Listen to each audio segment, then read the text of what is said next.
This video today is called Therapists Are Like Shoes, which is kind of a funny concept.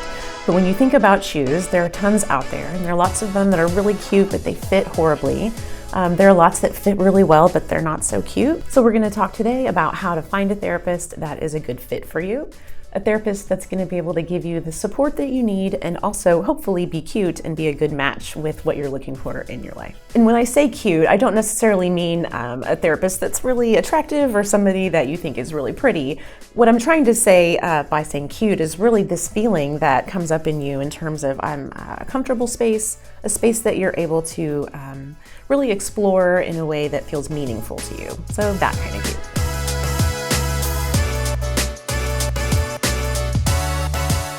So now I want you to think about where you might shop for shoes. So one important place to start is maybe just asking around. This might mean being uncomfortable and really breaking the stigma of what it means to talk about going to therapy or wanting to improve certain things in your life.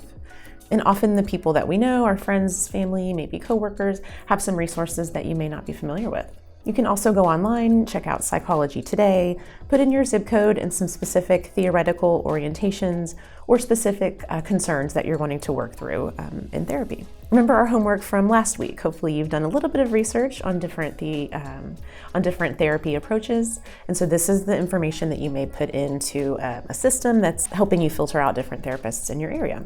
If you have insurance, you can check with your insurance company to see what providers are in your network.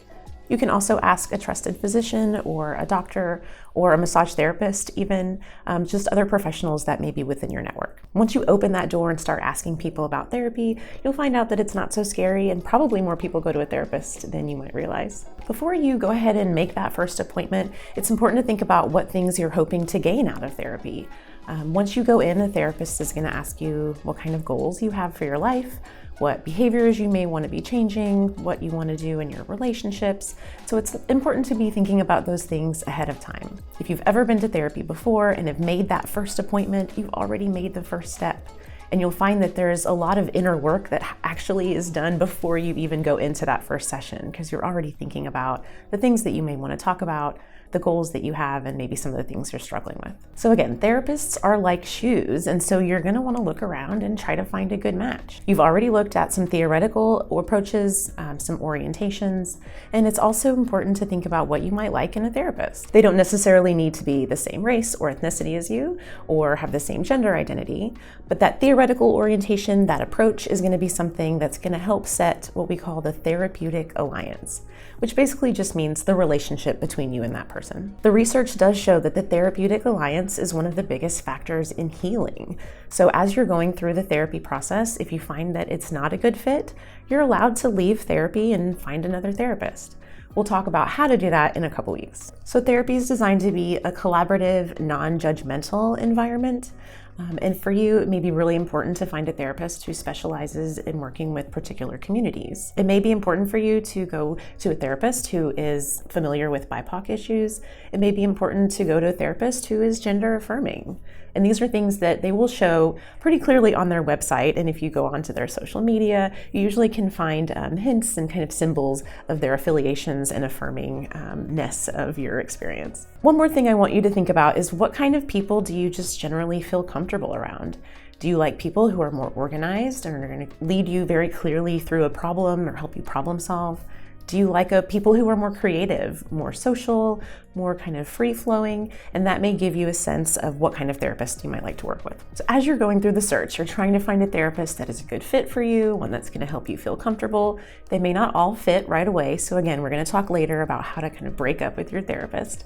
But you're also going to see a lot of letters next to these different counselors' names. So I'm going to give you an idea of some of the credentials that are out there and what some of that might mean. A few that you might see are an LPC, which is a licensed professional counselor.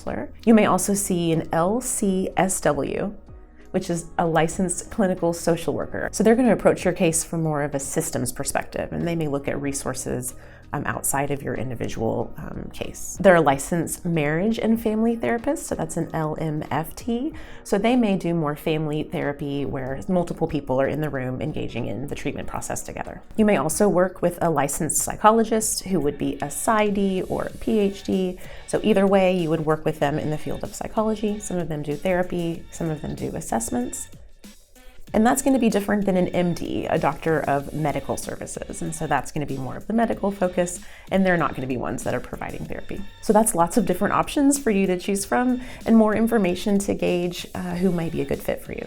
Be sure to check out their website, stalk their social media, look at their bios, and see what fits. So this week, we'd love to hear from you about what awesome things your therapist has said, really affirming things that they've helped you with in your therapy process. We'd love to hear what therapy has been like for you. And as always, thanks so much for coming back to Small Bites. We'll look forward to seeing you next week.